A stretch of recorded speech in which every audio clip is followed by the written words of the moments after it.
आज मैं एक इम्पॉर्टेंट टॉपिक पे बताने जा रहा हूँ। आप इस टॉपिक को ध्यान से देखेंगे। पोटेंशियल से बेस्ड है, डायपोल से रिलेटेड है। तो मैंने बताया था आपको, किसी सिंगल चार्ज के चलते मान लेते हैं एक चार्ज यहाँ Q है और P पॉइंट पे पोटेंशियल निकालना रहता था, जिसका दूरी कितना है, R है। तो वहाँ कौन सा चार्ज रख देते थे, +1। ठीक है। तो Q अब इस P पॉइंट पे Q चार्ज के चलते इस पॉइंट पे पोटेंशियल क्या होगा, V = KQ/क्या, R। ये मैंने आपको एक फार्मूला दिया था। तो डायपोल है, यहाँ दो चार्ज है। डायपोल दो चार्ज से मिलके बना है, -Q और +Q। तो चलते हैं। Electric potential at a point due to an electric dipole. Dipole के चलते पॉइंट P पे, ये पॉइंट न तो एक्सेल है न तो इक्वेटोरियल पॉइंट है, ये पॉइंट एनी पॉइंट है। और डायपोल के चलते एनी पॉइंट पे हमको क्या निकालना है, इलेक्ट्रिक पोटेंशियल निकालना है। मैंने अभी बताया किसी पॉइंट पे किसी चार्ज के चलते इस पॉइंट पे पोटेंशियल क्या होता है, KQ/R। इसी फार्मूला को मैं अप्लाई करूंगा। Suppose N electric dipole consist of -Q and +Q charges separated by distance 2। यही डायपोल है AB, जो -Q और +Q चार्ज से बना है। इसके बीच का सेपरेशन कितना है, 2a है। ये सेंटर है, इसलिए सेंटर से यहाँ का दूरी कितना होगा, a, और इसका भी दूरी क्या होगा, a। ठीक है। और इस डायपोल के चलते P पॉइंट पे इलेक्ट्रिक पोटेंशियल निकालना है। ठीक। तो मान लेते हैं Q चार्ज -Q चार्ज है, इसके चलते P पॉइंट का पोटेंशियल क्या होगा, और +Q चार्ज है, इसके चलते इस पॉइंट पर पोटेंशियल क्या होगा। ठीक है। तो इस चार्ज से इस पॉइंट का पोटेंशियल का डिस्टेंस कितना ले रहे हैं, इस चार्ज का P पॉइंट का डिस्टेंस कितना ले रहे हैं, R1। और +Q चार्ज का जो B पॉइंट पे है उसका P पॉइंट का डिस्टेंस कितना ले रहे हैं, R2। यानी BP है R2 और AP कितना है, R1। और देखिए R जो दूरी है ना, R का डिस्टेंस कहाँ से मेजरमेंट होता है, सेंटर के डायपोल से P पॉइंट का distance, that is taken as R। ये R1 R2 नहीं दिया रहेगा, लेकिन ये R दिया रहेगा। और R का जब भी डिस्टेंस का मेजरमेंट हम लोग R लेते हैं, वो डायपोल के सेंटर से लेते हैं। तो डायपोल के सेंटर से P पॉइंट का डिस्टेंस कितना है, R। ठीक है। अब देखो, मैंने ये इधर वाला एंगल कितना ले लिया, थीटा। एक स्ट्रेट लाइन है, तो एंगल BOP, ये एंगल कितना है, थीटा। तो ये कितना एंगल होगा, 180 - थीटा। ठीक है, सर समझ गया। तो इस डायपोल के चलते P पॉइंट पे इलेक्ट्रिक पोटेंशियल निकालना है। Now we have to calculate the electric potential at any point P due to an electric dipole. अब V1 में यहाँ लिया हूँ, electric potential at point P due to -Q charge. मैंने बताया था इस चार्ज के चलते इस पॉइंट पे पोटेंशियल क्या होगा। तो कितना दूरी यहाँ से, R1। चार्ज क्या है, माइनस। तो क्या होता है पोटेंशियल का फार्मूला, KQ/R। K, लेकिन चार्ज यदि माइनस है तो माइनस चार्ज लिखेंगे। पोटेंशियल एक स्केलर क्वांटिटी है।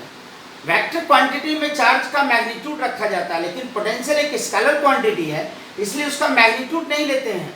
जो सिंबल रहेगा चार्ज का वो यहाँ रख देंगे। पोटेंशियल का मैं भी फार्मूला बताऊँ, KQ/R। तो इस चार्ज के चलते इस पॉइंट पे पोटेंशियल हो जाएगा -KQ/R। वही है K - Q/क्या, R1। ठीक है। तो इसके चलते इस पॉइंट पे पोटेंशियल V1, यहाँ मैं लिखा हूँ V2, इलेक्ट्रिक पोटेंशियल है P ड्यू टू +Q। अब इसके चलते इस पॉइंट पे पोटेंशियल क्या हो जाएगा, K × Q/R होता है ना, तो K + Q/क्या, R2। यहाँ से इसकी दूरी कितना है, R2। तो KQ/R2।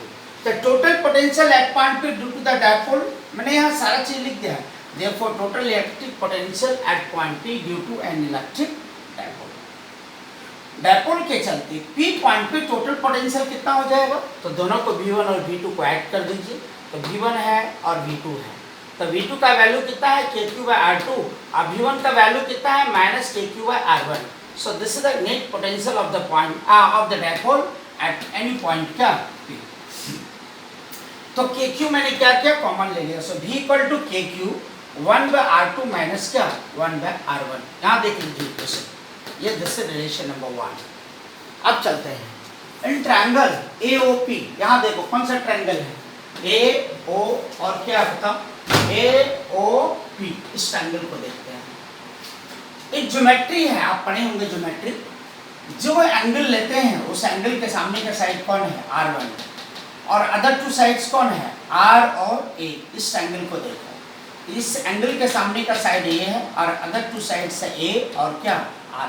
तो ज्योमेट्री है इन ट्रायंगल AOP में R1 का स्क्वायर बराबर R square plus A square minus 2AR cos 180 minus theta. This is coming from geometry.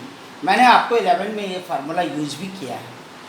तो R1 square equal to R square plus A square minus 2AR cos theta होता है, लेकिन यहाँ theta नहीं है, 180 minus theta है, इसलिए आपको आ गया। ठीक, अब मैं क्या किया हूँ, R स्क्वायर कॉमन यहाँ से ले लिया, यहाँ क्या बचा 1, यहाँ R स्क्वायर कॉमन नहीं है, R स्क्वायर से डिवाइड हो जाएगा, यहाँ R स्क्वायर कॉमन नहीं है, R है, इसलिए R से डिवाइड हो जाएगा, फिर ये तुमको आ गया। ओके, अब मैं क्या कर रहा हूँ, स्क्वायर रूट ले रहा हूँ दोनों तरफ। जब आप दोनों तरफ स्क्वायर रूट ले लोगे ना, तो फिर क्या होगा, इसका स्क्वायर रूट लोगे तो R1 होगा, इसका स्क्वायर रूट लोगे तो R होगा, ठीक है, और इसका स्क्वायर रूट लोगे तो 1/2 हो जाएगा। स्क्वायर रूट मतलब 1/2 हो जाएगा। So taking square root to both sides, then we get R1 equal to R 1 plus 2A cos theta by R। आप कहोगे sir A square by R square कहाँ चला गया? आप देखिए यहाँ मैं लिख दिया हूँ, dipole is very short. Dipole यदि बहुत छोटा है, A मच लेस देन क्या होगा R। वो जो A दूरी है ना, वो R की तुलना में बहुत छोटा होगा। तो A square by R square क्या हो जाएगा, A बहुत छोटा है तो A स्क्वायर बहुत छोटा हो गया, R बहुत बड़ा हो गया, तो ये वैल्यू क्या हो जाएगा, बहुत छोटा हो जाएगा। Therefore A square by R square is negative. इसलिए R1 बराबर मैंने लिखा R into 1 plus 2A cos theta by R का पावर 1/2। ठीक है, समझ सकते हैं, सिंपल सा मैथ है। अब देखिए, तो इसका रेसिप्रोकल कर दीजिए, R इक्वल टू इतना तो 1/R1, तो ये भी 1 इतना चलाएगा, तो 1/R1, और ये भी कहाँ चला जाएगा, नीचे डिनोमिनेटर में, ये आ गया। फिर इस यही इक्वल टू हो जाएगा 1/R, इसको ऊपर ले जाओगे तो पावर -2 हो जाएगा, 1/2। ठीक है, अब हम लोग क्या करते हैं, सो 1/R1 equal to 1/R। Okay, मैंने आपको कहा था एक फार्मूला है 1 प्लस एक्स पर पावर n।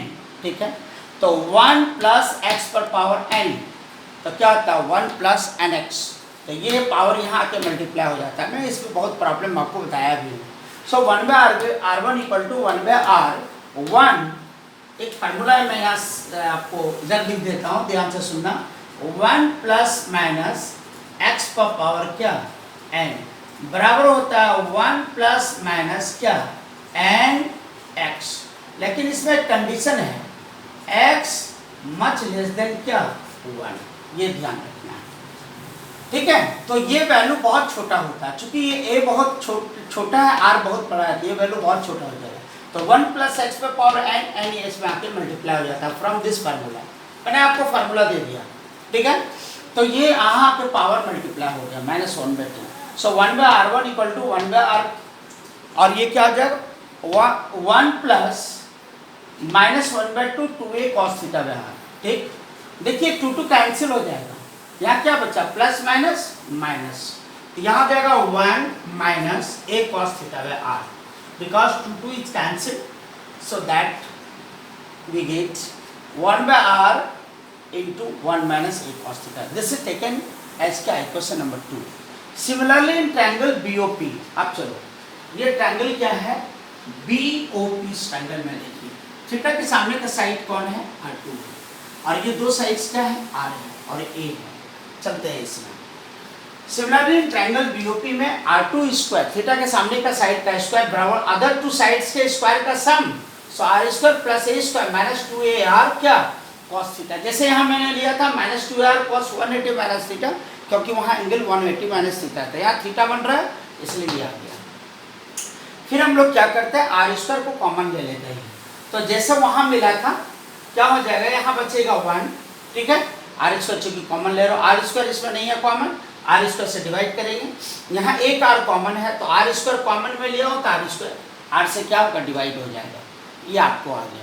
फिर R2 square equal to R square, ये नेगलेक्ट हो जाएगा, मैं पहले ही आपको बता चुका हूँ, दिस इज नेगलेक्टेड, तो यहाँ क्या बचेगा R square 1 minus 2S cos theta by R। So similarly अब क्या हो जाएगा, सिमिलरली 1/R2, ठीक है, जैसे यहाँ मैं डायरेक्ट ले लिया स्टेप। अब देखिए यहाँ क्या है ना, इस स्टेप को देखो, इस स्टेप को क्या है 1 माइनस 2 नहीं होगा, सॉरी ये 2 नहीं होगा। अब देखिए ये जो मैं डायरेक्ट लिया हूँ 2 2 तो कैंसिल हो जाता है ना, तो ये 2 क्या हो जाएगा,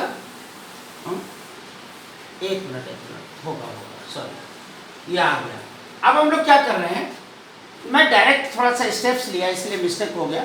सो r2 square equal to r square 1 minus 2a cos theta गया, चूंकि ये नेग्लेक्ट हो गया तो ये यहाँ आ जाएगा। ओके, अब देखिए ये स्टेप को मैं डायरेक्ट लिख दे रहा हूँ क्योंकि सिमिलरली मैं यहाँ शब्द डाला हूँ। तो देखिए क्या फॉर्मूला है, देखो तो 1 बाय r, यहाँ देखिए 1 by r 1 minus a cos theta by r। Equation 2 को देखो 1 by r1 equal to 1 by r 1 minus a cos theta by r। यहाँ क्या आ रहा है बता दीजिए, यहाँ आ जाएगा 1 बाय r2 इक्वल टू, ठीक है 1 by r2 equal to,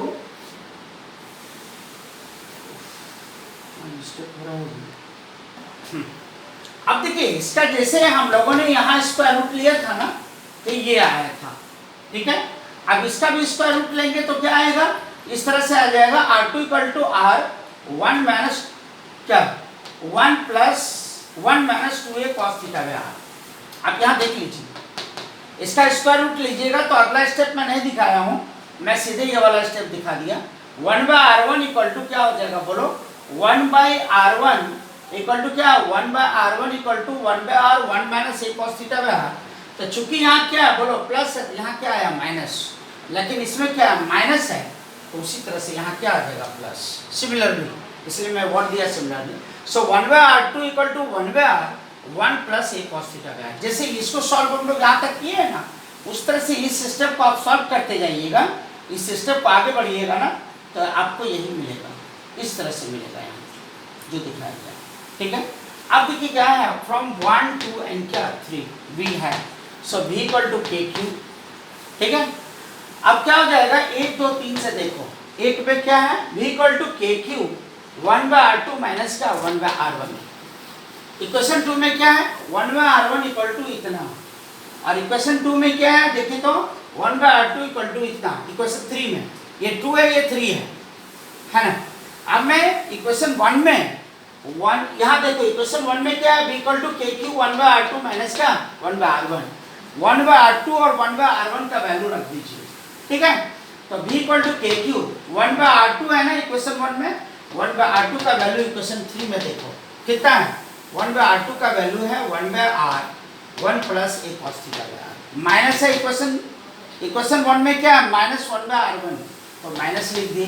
1 by r1 का वैल्यू देखो क्या है, इक्वेशन 2 में देखो 1 by r1 equal to 1 by r 1 minus a cos theta by r, तो माइनस इक्वेशन 1 में 1 बाय r1 है उसका वैल्यू यहाँ रख दो जो इक्वेशन 2 में दिया हुआ है 1 बाय r1 का वैल्यू, और 1 बाय r2 का वैल्यू इक्वेशन 3 में दिया हुआ है, वो इसमें इक्वेशन 1 में आप रख दीजिए, ठीक है। तो ये आ जाएगा 1 बाय r कॉमन है, तो k क्यू बाई क्या हो जाएगा r, ठीक है। तो k क्यू बाई r आ गया, तो यहाँ क्या बचा 1 plus a cos theta by r, यहाँ आ गया माइनस, ठीक। तो माइनस या माइनस प्लस माइनस, अब माइनस माइनस क्या हो जाएगा plus, so a cos theta by r। तो देखिए प्लस 1 माइनस 1 कैंसिल हो जाएगा, तो a cos theta by r a cos theta by r क्या हो जाएगा 2a cos theta by r। So k Q by r into 2a cos theta by r। और आप जानते हैं q इंटू 2a क्या होता है dipole moment, q into 2a क्या हो जाएगा dipole moment. So v equal to k q into 2a p cos theta by क्या r into r r square. So this is the dipole moment, ठीक है, sorry this is the potential due to the dipole at any point p।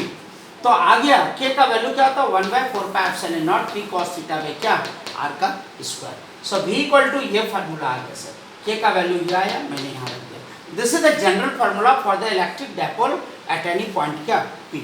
लेकिन चलिए इसमें कुछ case में दिखा रहा हूँ, केस क्या है नॉट 1 में, if the electric dipole is at its क्या, इफ द इलेक्ट्रिक डायपोल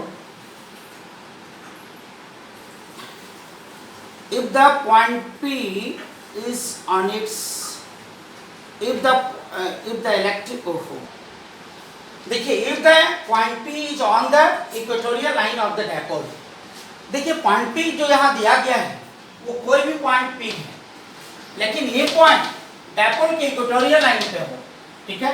तो डायपोल के इक्वेटोरियल लाइन पे होता है, ये एंगल कितना हो जाएगा 90 डिग्री। डायपोल का इक्वेटोरियल लाइन क्या कहलाता है, perpendicular bisector of the dipole, ठीक है। तो डायपोल का ये परपेंडिकुलर बाइसेक्टर इधर हो जाएगा, यही है इक्वेटोरियल लाइन। ये एंगल उसमें कितना हो जाएगा 90 डिग्री, ठीक है। ये सब मैं आपको पहले भी बता चुका हूँ। तो इक्वेटोरियल लाइन है, यहाँ मैं फिगर दे दिया हूँ, देखिए यही है, एक डायपोल है, इसका इक्वेटोरियल लाइन यही है। जो परपेंडिकुलर बाइसेक्टर होता है डायपोल का, वही इक्वेटोरियल लाइन कहलाता है। तो थीटा क्या हो जाएगा इस केस में 90 डिग्री, ठीक है। तो जब ये 90 डिग्री होगा तो v = 1/4 pi epsilon naught p cos theta by क्या होता है r²। यहाँ थीटा कितना हो जाएगा 90, तो cos 90 बाई क्या r²। सो v क्या हो जाएगा 0। यानी डायपोल के इक्वेटोरियल लाइन के किसी भी पॉइंट पे पोटेंशियल क्या हो जाता है 0, because theta is 90 degree. So net potential due to the dipole at any point on the equatorial line will be 0, potential 0 हो जाएगा, ठीक है। तो डायपोल के चलते किसी इक्वेटोरियल पॉइंट पे पोटेंशियल क्या होता है 0, उस समय थीटा कितना हो जाएगा 90। याद रखिएगा इस चीज को। दूसरा केस में मैंने दिया है, if the point P is on the axial line, यदि पॉइंट P एक्सल लाइन पे हो, ठीक है। देख लो यही है आपका एक डायपोल है, और ये क्या है, ये प्लस क्यू है, समझे। और ये पॉइंट P मान लो इधर आ गया, ठीक है। इसका एक्सल लाइन पे पॉइंट P आ गया, तो इसके यदि एक्सल लाइन पे पॉइंट आ गया तो उसमें थीटा मेरा क्या हो जाएगा 0। देखिए अभी पॉइंट P यहाँ है और ये बन रहा है थीटा। यदि ये पॉइंट P इसके एक्सल लाइन पे आ जाएगा तो उसमें थीटा कितना बनेगा 0 हो जाएगा, ठीक है। तो वही मैंने लिखा, if the point P is on the axial line then either theta = 0 towards P, towards B है ना, ये B की तरफ है पॉइंट, ये P, ये क्या है A। तो यदि ये पॉइंट P एक्सल लाइन पे B की तरफ आ जाए तो उसमें थीटा कितना बनेगा 0। यही पॉइंट P A की तरफ आ जाए, इधर आ जाए, इधर आ जाए ये पॉइंट P, तो उसमें एंगल कितना हो जाएगा यही थीटा 180। बात समझ में सताया होगा। आप देखो इधर मैं फिगर से आपको दिखा रहा हूँ, यदि ये पॉइंट P यहाँ आ गया, इधर एक्सल लाइन पे आ गया ये पॉइंट P इधर, तो उसमें थीटा मेरा क्या हो जाता है 0, ठीक। यानी टुवर्ड्स B, यही पॉइंट P एक्सल लाइन पे इधर भी हो सकता है, तो उसमें थीटा क्या हो जाएगा 180। यानी ये पॉइंट P यहाँ आ गया इधर, तो ये एंगल कितना बनेगा 180 हो जाएगा थीटा। वही मैंने दिया, if the point P is on the axial line then either theta = 0, कब, जब टुवर्ड्स B वो पॉइंट रहेगा तब, और थीटा क्या हो जाएगा 180 जब टुवर्ड्स क्या रहेगा A। मैंने यहाँ दिखाया आपको। तो V = 1/4 pi epsilon naught P cos 0 by क्या r², क्योंकि theta in that case will be 0। यदि ये पॉइंट P B के तरफ हो जाए तो उसमें थीटा 0 हो जाएगा। तो cos 0 1 होता है, ये आ गया तुम्हारा। और यदि ये थीटा यही पॉइंट P A की तरफ आ जाए तो उसमें ये एंगल कितना बनेगा 180। वही मैंने यहाँ दे दिया, V = 1/4 pi epsilon naught P cos 180 by क्या r²। cos 180 का वैल्यू क्या होता है -1, तो -p बाई क्या 4 पाई एप्सिलॉन नॉट r²। बात सब समझ में आया होगा। सो V = -p by 4 pi epsilon naught r², जब थीटा क्या हो जाएगा 180 होगा, ठीक है। तो यहाँ दो case, therefore on the axial line of the electric dipole V का value +- p by 4 pi epsilon naught r², ठीक है।